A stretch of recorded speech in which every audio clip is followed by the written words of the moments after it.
देखिए स्टूडेंट्स, मैंने ऑलरेडी लिख दिए हैं। अगला देखो, हमने 3 आइसोमेरिज्म पढ़ लिए हैं। एक न्यूक्लियर और चेन आइसोमेरिज्म, चेन की लेंथ का फर्क हो जिसका बॉइलिंग पॉइंट फर्क पड़ता है। दूसरा मैंने क्या पढ़ाया, पोजिशन आइसोमर्स का फर्क पड़ता है। और तीसरा मेटामेरिज्म। ठीक है, ये है सबसे ब्यूटीफुल, सबसे इंपॉर्टेंट। अब तक चौथा जो पढ़ा रहा हूं, this is the most important isomerism in case of structural isomerism. एक बार स्क्रीनशॉट ले लीजिए, क्योंकि A B C D E F G H 8 बताए मैंने। 8 के 8 आपस में एक दूसरे के फंक्शनल आइसोमर है। एक बार स्क्रीनशॉट ले लीजिए इस पेज का, फिर मैं आपको एक एक करके प्रूव करके दिखाता हूं। क्योंकि पेपर में एग्जाम में क्वेश्चन आ सकते हैं। मान लो आपको ये स्टार्टिंग के 4 पेयर दे रखे हो, क्या दे रखे हो, स्टार्टिंग के 4 पेयर। इन 4 पेयर में से कोई एक आपका डिफर कर दिया हो, आपसे पूछ ले इन दोनों में से ऐसा कौन सा पेयर है जहां पर फंक्शनल आइसोमरिज्म नहीं है। देखो, यही तो मैं ब्यूटीफुल फंडामेंटल लेकर आ रहा हूं एग्जाम में। जैसे मान लो यहाँ पे एल्डिहाइड के साथ कार्बोक्सिलिक एसिड लिख दिया। क्या लिख दिया? Carboxylic acid. और आपसे कहते 1 2 3 4, ये स्टार्टिंग के 4 पेयर दे दिया आपसे। आपसे कहते इन चारों पेयर में से कौन सा पेयर ऐसा है जिसमें फंक्शनल आइसोमरिज्म नहीं है। तो अल्कोहल ईथर होते हैं, कार्बोक्सिलिक एसिड एस्टर भी होते हैं, प्राइमरी सेकेंडरी टर्शियरी मीन भी आपस में एक दूसरे के क्या होते हैं, फंक्शनल आइसोमर। लेकिन एल्डिहाइड और कार्बोक्सिलिक एसिड नहीं होते, क्योंकि एल्डिहाइड के साथ कौन आता है फंक्शनल आइसोमरिज्म में? कीटोन आता है। ठीक है, तो ऐसे क्वेश्चन आपको एग्जाम में देखने को मिल सकते हैं। तो लेट्स स्टार्ट। पहले अल्कोहल ईथर प्रूव करके दिखाते हैं। अल्कोहल और ईथर एक दूसरे के क्या है? Functional isomer. ठीक है, जैसे मैं आपको देखो एग्जांपल लेके देख लिया करो जब भी प्रूव करना हो। अल्कोहल 2 कार्बन का सिंपल अल्कोहल क्या होता है? ईथर होता है। अल्कोहल इथेनॉल क्या है? इथेनॉल। आपको करना क्या है, मैं आपको ट्रिक बताता हूं। अल्कोहल में O के साथ क्या है? H है ना। O के साथ क्या है? H। एक अल्काइल ग्रुप को ना O के पीछे ले जाओ, ये ट्रिक है ईथर बनाने की। अल्कोहल में O के साथ H होता है ना, अल्काइल ग्रुप को, एक अल्काइल ग्रुप को, मिथाइल ग्रुप को, मिथाइल को नहीं, CH2 ग्रुप को O के पीछे ले जाओ। तो O के पीछे क्या है? H। तो O के पीछे H है, CH2 और चला गया तो क्या बन जाएगा? ये CH3 और CH3। O के पीछे H था ना, CH2 और चला गया तो CH3 हो गया। तो this is dimethyl ether, methoxy methane, methoxy methane या डाइमिथाइल ईथर। मिथेनॉल के साथ क्या है? इथेनॉल के साथ फंक्शनल आइसोमर है। Those two compounds having same molecular formula C2H6O, check कर लो सही। 2 कार्बन है, 6 हाइड्रोजन है, 1 ऑक्सीजन है, लेकिन दोनों फंक्शनल ग्रुप क्या है? अलग अलग है। तो that's why we can say that both 3 are, दोनों क्या है? फंक्शनल आइसोमर है। ठीक है, आगे क्लियर समझ में? अल्कोहल ईथर हो गए। दूसरा क्लियर करता हूं, एल्डिहाइड और कीटोन। कीटोन मिनिमम कितने कार्बन का होता है? 3 कार्बन का। 3 कार्बन का कीटोन बना लो और 3 कार्बन का एल्डिहाइड बना लो, CH3 CH2 CH2। This is propanal and this is propane 2 on acetone. अब देखो 3 कार्बन है, C3, 3 और 3 6 हाइड्रोजन है और 1 ऑक्सीजन। इसे भी देखो 3 carbon 6 hydrogen 1 oxygen. Both two compounds having same molecular formula but functional groups are different, so aldehyde और ketone are also functional isomers. 2 prove हो गए, तीसरे को प्रूव करता हूं। कार्बोक्सिलिक एसिड और एस्टर, इसमें वही फंडा लगाना है जो पहले में लगाया था। अल्कोहल ईथर में जो फंडा लगाया था ना, वही कार्बोक्सिलिक एसिड एस्टर में लगा दो। देखो मैं आपको 3 कार्बन का कार्बोक्सिलिक एसिड बना के दिखाता हूं। CH3 CH2 COOH, ये है ना, CH3 CH2 COOH। क्या नाम है इसका? Propanoic acid, propanoic acid. अब आप क्या करो, अल्कोहल की तरह काम कर दो। देखो अल्कोहल, इसमें OH के पीछे क्या आ रहा है? H आ रहा है, तो एक मिथाइल ग्रुप को O के पीछे ले जाओ। एक मिथाइलिन है ना, CH2 को O के पीछे ले जाओ, तो इधर क्या रह गया? CH3, CH3 के बाद C डबल बॉन्ड O के पीछे क्या था? H था। अब CH2 और ले गए तो O के पीछे क्या हो गया? CH3। अब देखो ये एस्टर बन गया। O के साथ कौन सा ग्रुप आ रहा है? मिथाइल, और पीछे क्या है? इथेनोएट। तो क्या बन गया ये? मिथाइल इथेनोएट या मिथाइल एसीटेट। तो क्रू हो गया। कार्बोक्सिलिक एसिड और एस्टर एक दूसरे के क्या होते हैं? फंक्शनल आइसोमर्स होते हैं। This is a very interesting question for the exam. Clear हो गया ये भी? चलिए आगे बढ़ते हैं। और एक इंपॉर्टेंट पॉइंट और बता दूं, जब 2 कंपाउंड्स आपस में एक दूसरे के फंक्शनल आइसोमर होंगे ना, तो उनका मॉलिक्यूलर फॉर्मूला नहीं, उनका बेसिक जर्नल फॉर्मूला भी मैच करेगा। ध्यान रखना, 2 कंपाउंड्स का आपस में जब फंक्शनल ग्रुप डिफरेंट है लेकिन मॉलिक्यूलर फार्मूला सेम है, तो ध्यान रखना जर्नल फार्मूला क्या होगा? सेम होगा। जर्नल फार्मूला सेम होगा, लेकिन प्रॉपर्टीज डिफर करेंगी, प्रॉपर्टीज अलग अलग होंगी। जैसे अल्कोहल और ईथर में एक दूसरे के फंक्शनल आइसोमर तो है, एक दूसरे के फंक्शनल आइसोमर भी है, ठीक है, लेकिन अल्कोहल का बॉइलिंग पॉइंट ईथर से ज्यादा होता है। क्यों? क्योंकि अल्कोहल में इंटरमोलिकुलर हाइड्रोजन बॉन्डिंग होती है जो ईथर में नहीं होती। तो ध्यान रखना मॉलिक्यूलर फार्मूला सेम होने के बावजूद भी बॉइलिंग पॉइंट डिफर करता है, क्योंकि these are isomers of each other, property differ करेंगी। तो 3 प्रूव हो गए। प्राइमरी सेकेंडरी टर्सरी मीन को प्रूव करके दिखाता हूं कि वास्तव में फंक्शनल आइसोमर है कि नहीं है। कि एक प्रकार CH3 CH2 CH2 NH2, ये मैंने प्रोपिनअमीन ली है, इसका फार्मूला देखो C3H9N है। 3 कार्बन 9 हाइड्रोजन 1 नाइट्रोजन, 3 1 2 3 और 2 5 और 2 7 और 2 9, 1 नाइट्रोजन है, दिख रहा है। अब मैं क्या करता हूं, देखो ध्यान से सुनना, इस नाइट्रोजन में से अगर मेरे को इसको सेकेंडरी बनाना है तो नाइट्रोजन में मेरे को क्या चाहिए, एक H चाहिए ना। ध्यान से सुनना, बड़ा बढ़िया लॉजिक है। अगर मेरे को सेकेंडरी मीन बनाना है तो नाइट्रोजन पे क्या चाहिए, एक H चाहिए, 2 H नहीं चाहिए। तो एक मिथाइल ग्रुप को पीछे ले जाऊंगा, तो क्या करेंगे, देखो CH3 CH2 NH हो गए NH2 से, तो एक CH2 पीछे जाएगा तो ये हो गया CH3। देखो सेकेंडरी मीन बन गया कि नहीं बन गया। अब देखो, अब N पे एक H और हटा दूं तो क्या बन जाएगा, वो टर्सरी अमीन। तो एक CH2 और एक H ऐसे पकड़ लो, एक CH2 और एक H क्या बन गया, CH3। तो क्या बन जाएगा, N CH3 और CH3।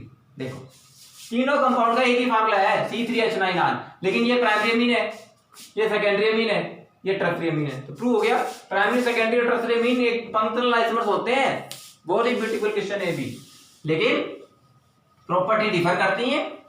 Primary secondary tertiary mean की अगर बात करें तो हाइड्रेशन एनर्जी सोल्युबिलिटी जो होती है प्राइमरी मीन की ज्यादा होती है, क्योंकि प्राइमरी मीन में हाइड्रोजन बॉन्डिंग के चांसेस ज्यादा होते हैं वाटर के साथ। टर्सरी मीन सबसे लेस सोल्युबल होती है और नॉन पोलर अल्काइल पार्ट भी आता है।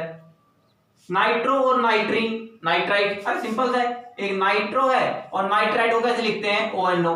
तो एक NO2 लिखो या ONO लिखो, फार्मूला तो सेम ही रहेगा, एक नाइट्रोजन 2 ऑक्सीजन। चाहे आप ऐसे लिख दो CH3 CH2 NO2, इसको तो क्या बोलेंगे, नाइट्रो इथेन।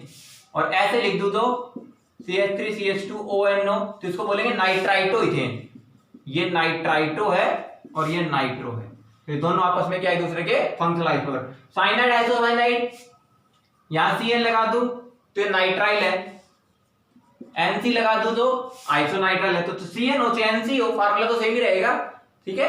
तो this is propane nitrile, this is propane isonitrile, तो ये भी आपस में क्या है, फंक्शनल आइसोमर्स हैं। तो ऐसे क्वेश्चंस को आपको टैकल करना है। तो ये भी हो गए। अल्काइन डाइन के साथ है, अल्काइन का मतलब है और डाइन, दोनों का जनरल फार्मूला क्या रहेगा, सेम रहेगा। मैं आपको एक अल्काइन बना के दिखाता हूं। अल्काइन, एक अल्काइन का मतलब है, देखो CH3 CH2 C triple bond CH हो गया। मतलब इसका फार्मूला देखो क्या है, C4H6, क्योंकि हमें पढ़ रखा है कि अल्काइन का जनरल फार्मूला CnH2n-2 होता है, डबल करके 2 माइनस कर देते हैं। अल्काइन का जनरल फार्मूला C4H6, ये क्या बना, ब्यूट 1 आइन। एक क्या बना सकते हो, ब्यूट 2 आइन। ब्यूट 2 आइन भी तो बनता है, डेफिनेटली बनता है। ये दोनों आपस में क्या है, पोजीशन आइसोमर्स। लेकिन इसका मैं किसके साथ क्या बनाऊंगा, डाइन के साथ। तो डाइन क्या बनेगी, 4 कार्बन की डाइन बनती है, डाइन बोलना है, डाइन नहीं, कभी डाइन डाइन दो, डाइन, क्योंकि 2 डबल बॉन्ड वाली कार्बन है। इसका नाम है 1 2 3 4 ब्यूटा 1 3 डाई। अब देख लो 1 2 3 4 कार्बन, 2 और 2 4 और 2 6 हाइड्रोजन। प्रूव हो गया कि नहीं हो गया। तो ध्यान रखेंगे, आपसे पूछ ले C4H6 इस कंपाउंड के टोटल कितने ओपन चेन आइसोमर बन सकते हैं, क्लोड चेन नहीं, क्लोड चेन में तो आप बना दोगे, ओपन चेन 1 2 3 तो सीधे सीधे बन ही रहे हैं। तो this is a very beautiful question for the exam. ये हो गए सारे, ये डेफिनेटली हो गए। अब लास्ट बचता है बहुत ही ब्यूटीफुल क्वेश्चन कि एरोमेटिक अल्कोहल हो, एरोमेटिक फिनोल हो और एरोमेटिक ईथर, तीनों के तीनों देखो, अल्कोहल फिनोल ईथर पूरे चैप्टर का नाम है, लेकिन एरोमेटिक बोला मैंने। एरोमेटिक अल्कोहल फिनोल ईथर एक दूसरे के क्या होते हैं, सारे के सारे फंक्शनल आइसोमर होते हैं। जैसे मैं आपको कंपाउंड दे दूं, एक कंपाउंड है C7H8O, ये कंपाउंड है। आपसे पूछ ले इसके कितने पॉसिबल आइसोमर बनेंगे C7H8O के, ठीक है। तो 7 कार्बन में से एक तो होगी बेंजीन रिंग, ठीक है, एक तो क्या हो गई, बेंजीन रिंग। आपको ग्रुप ऊपर का प्रेडिक्ट कर रहा हूं ना, कैसे करोगे, बेंजीन के ऊपर कौन सा ग्रुप आएगा। तो देखो C6H8, तो ये तो होती है फिनाइल रिंग, तो C6H5 इसमें से घटाकर देख लो, बाकी ग्रुप पता चल जाएगा बेंजीन पे कौन सा आएंगे। यही तो फंडा होता है कि कई बार हमें पता नहीं होता कि बेंजीन पे ग्रुप कौन सा आएगा, ग्रुप पे कौन सा आएगा। जैसे फॉर एग्जांपल आपको दे दे C7H8, अब मोस्टली बच्चों को तो यही पता नहीं होता कि ये ग्रुप कौन सा है, मोस्टली बच्चों को तो यही पता नहीं होता ये ग्रुप कौन सा है दादा। देखो अगर आपके आ गया C8H10, तो मोस्टली बच्चे तो ये प्रेडिक्ट नहीं कर पाते स्ट्रक्चर कौन सी है। अरे बड़ी सिंपल सी स्ट्रक्चर है यार, 6 कार्बन की चेन है, 6 कार्बन की तो बेंजीन नहीं हो गई। टोटल कितने दे रखे हैं 8 कार्बन, तो 2 कार्बन रिंग से बाहर बना दो ना, और रिंग से बाहर बना के हाइड्रोजन लगा दो। हाइड्रोजन कितने लगेंगे देखो, खुद ही लगा के देखो, इस पे 3 लगेंगे, इस पे कितने लगेंगे 2 लगेंगे, तो 5 कार्बन रिंग के अंदर है, 5 हाइड्रोजन, तो 5 ये 5 बाहर, कितने हो गए 10 हो गए। C8H10 बन गया इथाइल बेंजीन है, क्या ये इथाइल बेंजीन। इसको प्रेडिक्ट कर लो। C7H8 हो, इसमें C6H5 हटा के देख लो, क्योंकि रिंग का पार्ट है, सब्स्टिट्यूएंट लगाते ही क्या हो जाएगा, एक 7 में 6 गए, एक कार्बन रह गया, 5 हाइड्रोजन में से 8 हाइड्रोजन में से 5 गए, एक CH3 रह गया और एक ऑक्सीजन, क्या रह गया एक ऑक्सीजन। अब देखो मैं क्या कर सकता हूं, इस एक H को पीछे लिख लो भाई, CH3O लिख सकते हो ना, CH2OH लिख सकते हो, एक H को ऑक्सीजन के पीछे लिख लिया तो CH2OH हो गया, इसका मतलब ये बेंजाइल अल्कोहल है। क्या हो गया ये बेंजाइल अल्कोहल। या फिर आप ऐसे देख लो OCH3 दिख रहा है, OCH3, इसका मतलब दूसरा क्या हो गया मिथॉक्सी बेंजीन। भाई ऐसे प्रेडिक्ट करने सीख जाओगे ना तो बड़ा इजी हो जाएगी चीजें, समझ पा रहे हो। तो देखो C7H8O पता लगाना हो बेंजीन के ऊपर कौन सा ग्रुप आएगा, उसको C6H5 फिनाइल रिंग से घटा दो। फिनाइल रिंग से घटाते क्या आया, 7 में 6 गया 1, 8 में से 5 गए 3, एक ऑक्सीजन एज इट इज आ गया, तो OCH3 सीधा मिल गया ना। OCH3 का मतलब क्या हुआ बेंजीन रिंग पर ही आएगा, ठीक है। और ट्रिक क्या बता रखी मैंने, अल्कोहल को ईथर बनाना हो तो याद करो भाई ये एरोमेटिक अल्कोहल है, एरोमेटिक ईथर है। जैसे अल्कोहल और ईथर, तो एरोमेटिक अल्कोहल और एरोमेटिक ईथर, और एरोमेटिक ईथर एनिसोल है। बोलोगे कि नहीं हो गया, ऐसे चलोगे तो भाई साहब बहुत मजा आने वाला है चीजों में। अब देखो, अब मैंने क्या कहा था, ऑक्सीजन की उधर क्या है H है, CH2 को उधर ले जाओ तो CH3 हो जाएगा, ये बन गया एनिसोल। अब देखो मेरे पास क्या क्या तरीके हैं, मेरे पास और क्या तरीके हैं, एक ये भी तो बन सकता है। अब क्या करो, आप ये H ये रहा, दिख रहा है ये H, और CH2 ये रहा OCH3, ऑर्थोक्रिसोल बन जाएगा। क्या बन जाएगा ऑर्थोक्रिसोल। देख लो काउंट कर लो, देखो 1 2 3 4, भाई 7 कार्बन है टोटल, 6 कार्बन और एक रिंग के बाहर 7 कार्बन। यहां पे हाइड्रोजन 1 2 3 4 रह गया, अब की बार 5वां ये रहा और 3 ये रहे, हो गया सेम फार्मूला। अब क्रिसोल के 3 बनेंगे, ऑर्थोक्रिसोल, मेटाक्रिसोल और पैराक्रिसोल। भाई ये ऑर्थो है, CH3 ऑर्थो पर है, मेटा पे आ सकता है, पैरा पे आ सकता है। 3 आइसोमर इसके बनेंगे, चौथा ये हो गया, 5वां ये, तो इस कंपाउंड के टोटल कितने आइसोमर हो गए 5 हो गए। तो ऐसे पता लगाओगे तो भाई साहब बड़े इजी हो जाएंगी चीजें, आपको टैकल करना आना चाहिए क्वेश्चंस को, ठीक है। ये तो बेसिक फंडा है, कुछ चीजें हम चीजों को ध्यान नहीं रख पाते। तो एरोमेटिक अल्कोहल और फिनोल और ईथर मैंने तीनों प्रूव कर दिए, तीनों आपस में क्या है फंक्शनल आइसोमर्स हैं। तो अब हो गया ये इंपॉर्टेंट पॉइंट। अब बात आती है 2 आइसोमर की, ठीक है। एक तो आइसोमर कौन सा बच गया, यस एक आइसोमर तो बच गया हमारा टॉटोमरिज्म। इसको थोड़ा सिंपल समझा देता हूं भाई। टॉटोमर वर्ड है ना, टॉटो वर्ड से आया है, और टॉटो का मतलब होता है माइग्रेशन, टॉटो माइग्रेशन। और माइग्रेशन भी कौन सा 1,3 माइग्रेशन, वो भी किसका हाइड्रोजन एटम का। तो the 1,3 migration of hydrogen atom from one polyvalent atom to another polyvalent atom, or this is also called tautomerism, isomerism also called keto-enol isomerism भी कहते हैं इसको। This is a very beautiful question कि keto can be converted into enol form and enol can be converted into keto form, ठीक है, by the 1,3 migration of hydrogen atom। Hydrogen atom का 1,3 migration करके आप कीटो को इनोल बना सकते हो, इनोल को कीटो बना सकते हो, ठीक है। लेकिन ध्यान रखना keto form is more stable as compare to enol form. Enol form एक ही कंडीशन में स्टेबल होगी, ध्यान से सुनना क्या बोला था मैंने अभी, keto form is more stable as compare to enol form, and enol form will be stabilized only in that case is there is intramolecular hydrogen bonding. अगर मॉलिक्यूल के अंदर ही इंट्रामोलिकुलर हाइड्रोजन बॉन्डिंग हो जाए तो दैट मॉलिक्यूल में अंदर enol का case आ सकता है और वो स्टेबलाइज भी होगा। इसका एग्जांपल मैं दूंगा, ठीक है, पेपर में। आप जानते सुनिए कीटो इनोल आइसोमरिज्म को कैसे डिफाइन करेंगे आप।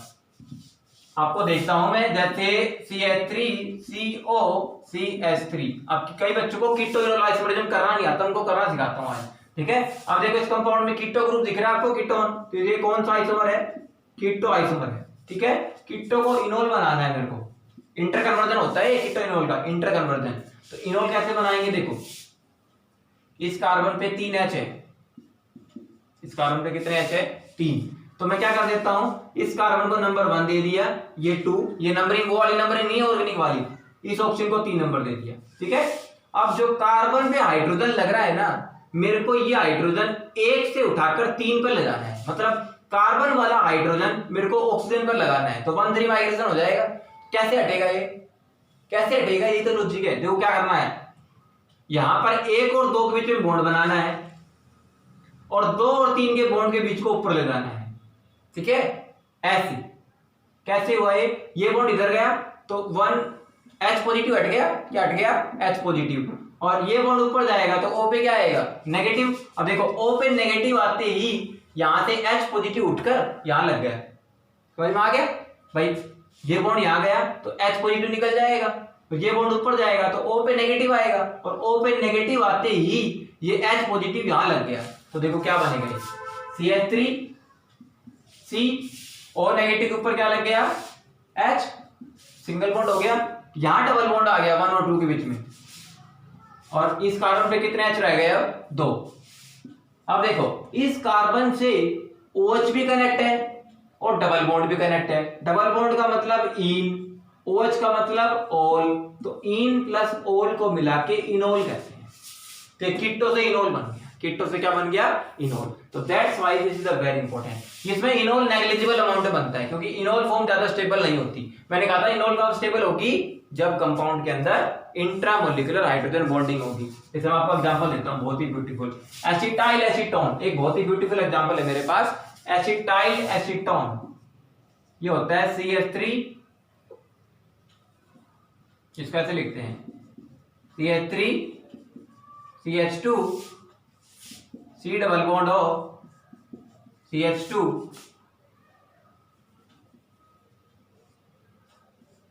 CO CH3, ठीक है। इस प्रकार से मॉलिक्यूल होता है। देखो आपको नजर आ रहा होगा, ये इधर से ऐसे बनता है, सॉरी, ठीक है। CH3CO इधर से भी और CH3CO इधर से भी, और बीच में होता है CH2, ठीक है। ये प्रोटॉन है, ठीक है।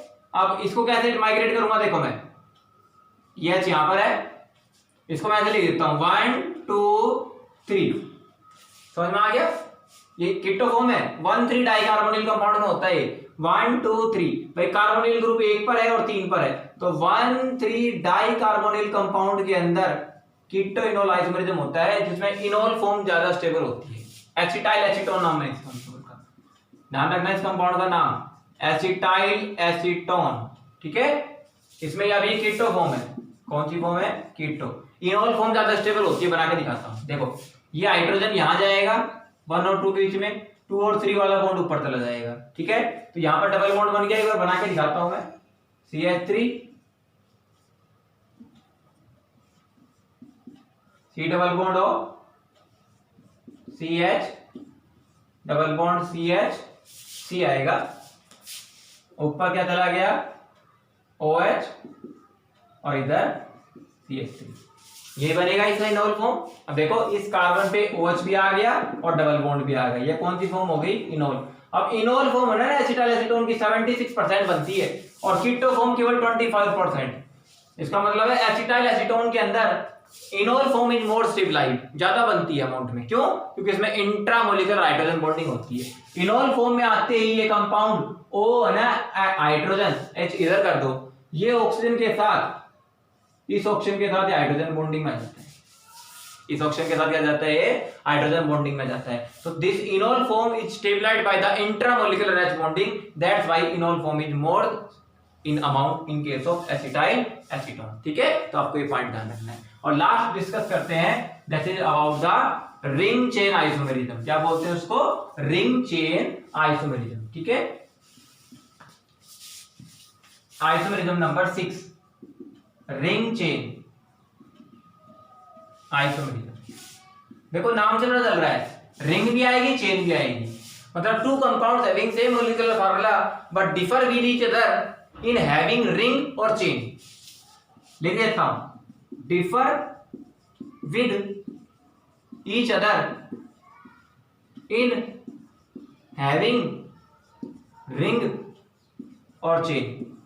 एक दूसरे से डिफर करेंगे, एक में रिंग मिलेगी एक में चेन मिलेगी, मतलब एक में रिंग है एक में रिंग नहीं है, मतलब एक कंपाउंड साइक्लिक एक कंपाउंड ए साइक्लिक। ये देख लेना, अगर साइक्लिक और नॉन साइक्लिक यानी ए साइक्लिक के बीच में अगर आपको आइसोमेरिज्म नजर आए तो वो होता है रिंग चेन आइसोमेरिज्म। क्या होता है? Ring chain isomerism. आपको दो ब्यूटीफुल एग्जांपल देता हूं, ध्यान रखना। एक तो एल्कीन, ठीक है, और साइक्लो एल्केन। करना क्या है? साइक्लो, भाई एल्कीन में डबल बॉन्ड आते हैं, एक साइक्लिक रिंग लगाओगे तो इसका डबल बॉन्ड इक्विवेलेंट 1 के बराबर होता है, तो ये एल्कीन का हो जाएगा एल्केन। एल्काइन लोगे तो हो जाएगा साइक्लो एल्कीन। ये दोनों आपस में रिंग चेन आइसोमर्स हैं। एल्कीन इन लिखोगे तो एन आएगा साइक्लो के साथ, आइन लिखोगे तो इन आएगा साइक्लो के साथ, और दोनों का जनरल फार्मूला भी सेम रहेगा, मॉलिक्यूलर फार्मूला भी सेम रहेगा। जैसे एल्काइन का जनरल फार्मूला क्या होता है? CnH2n-2, एल्कीन का CnH2n। इसका और इसका दोनों का मॉलिक्यूलर फार्मूला भी सेम आएगा, जनरल फार्मूला भी सेम आएगा। ठीक है, लेकिन दोनों आपस में एक दूसरे के क्या है? Ring chain isomer. एक एक एग्जांपल देता हूं, क्लियर हो जाएगी। चलिए देखिए एग्जांपल। एल्कीन लेता हूं, एल्कीन जैसे मैंने 3 कार्बन की एल्कीन ले ली, प्रोपीन C3H6 हो गए, क्या हो गया? C3H6। अब 3 कार्बन की एल्केन कौन सा बनता है? साइक्लोप्रोपेन हो गया ना एल्कीन, और उसी एल्कीन का बनाना है साइक्लोप्रोपेन। तो प्रोपीन और साइक्लोप्रोपेन, साइक्लोप्रोपेन कैसे बनता है आपको सबको पता है ना? CH2 और CH2, 3 कार्बन 6 हाइड्रोजन बन गया। ब्यूटीन होता तो साइक्लोब्यूटेन, ब्यूटीन होता तो साइक्लोब्यूटेन, पेंटीन होता तो साइक्लोपेंटेन, ऐसे बनते चल जाएंगे। अब एल्काइन और देखो, एल्काइन में मैंने कार्बन ले लिया, आपसे कहते हैं C4H6 कंपाउंड है, इसके कितने आइसोमर बनेंगे? टोटल आइसोमर पूछ रहा हूं। एक तो बनेगा ब्यूट 1, एक क्या बनेगा? ब्यूट 2, और इसमें क्या बनाना है? एक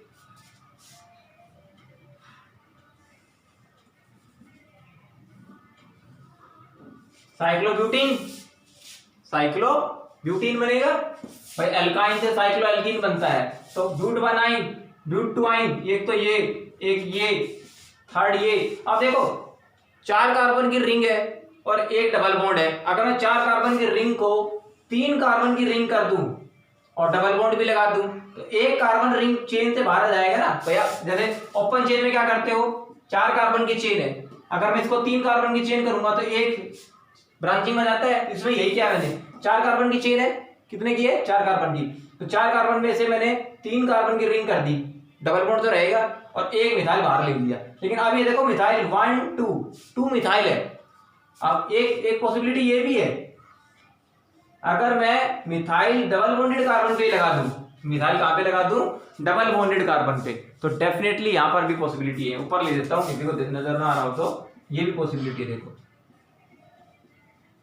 इसमें मिथाइल है डबल बॉन्डेड कार्बन से अगले कार्बन पे, इसमें डबल बॉन्डेड कार्बन पे लगा दिया, तो this is 1 methyl cyclopropene, 1 methyl cyclopropene. और ये क्या है? 2 मिथाइल साइक्लोप्रोपीन, 2 मिथाइल साइक्लोप्रोपीन। ये क्या है? साइक्लोब्यूटीन। ये दोनों क्या है? ब्यूट 1, ब्यूट 2। टोटल कितना आइसोमर बन गए इसके? 5। Very beautiful. So this is all about the structural isomerism. I hope you are liking this video. और सबसे इंपॉर्टेंट है functional isomerism, keto enol isomerism. ये बहुत अच्छे क्वेश्चन आते हैं इसके ऊपर। कीटो इनोल आइसोमरिज्म के ऊपर नीट में जेईई मेंस में क्वेश्चन पूछे गए हैं। और सबसे इंपॉर्टेंट, हाँ अरे कीटो इनोल आइसोमरिज्म को मेरे याद आ गया, नाइट्रो कंपाउंड में भी होता है, ये भी ध्यान रखना। Keto enol isomerism nitro compound में होता है। जैसे फॉर एग्जांपल आपके पास है CH3NO2, CH3NO2 मैं आपको करके दिखाता हूं, देखो CH3NO2 को आप ऐसे लिख लीजिए और NO2 ऐसे होता है N डबल बॉन्ड O और डेटिव बॉन्ड, ठीक है। तो ये हाइड्रोजन देखो 1 2 3, ये हाइड्रोजन फर्स्ट कार्बन पर है, मेरे को ऑक्सीजन को लेके जाना है, तो मैं क्या करूंगा 1 और 2 के जब बॉन्ड बनेगा 2 और 3 को आगे सरका दो, तो ये हाइड्रोजन यहां से उठ के उस ऑक्सीजन पे चला गया, तो ये क्या बन गया CH2 double bond N, O पे क्या आएगा नेगेटिव और ये डेटिव बॉन्ड, देखो इनोल हो गया ना। तो keto enol isomerism also exist in nitro compounds, ठीक है। This is a very wonderful question for the exam point of view, तो ऐसे आपको याद रखने हैं। तो this is all about the structural isomerism. अगले लेक्चर हम डिस्कस करेंगे ऑप्टिकल आइसोमेरिज्म, और ब्यूटीफुल लेक्चर बनेगा, बड़ा ध्यान से देखना क्योंकि इसमें सबसे ज्यादा क्वेश्चन आते हैं आपके कौन सा कंपाउंड कायरल है, कौन सा कंपाउंड कायरल नहीं है, कौन सा कंपाउंड ऑप्टिकली एक्टिव होगा, कौन सा कंपाउंड ऑप्टिकली एक्टिव नहीं होगा, एनेंटियोमर्स क्या होते हैं, डायस्टीरियोमर्स क्या होते हैं, रेसिंग मिक्सचर क्या होता है, एसन में रेसिंग मिक्सचर बनता है, SN2 में इन्वर्जन होता है, रिटेंशन क्या होता है, ये सारी टर्म्स मैं आपको क्लियर करूंगा ऑप्टिकल आइसोमेरिज्म वाले चैप्टर में। So let's wait and watch for the second lecture regarding isomerism. Thank you so much for the patient listening. Channel को नए हैं तो सब्सक्राइब करके बेल आइकन प्रेस कर लीजिए। Thank you so much.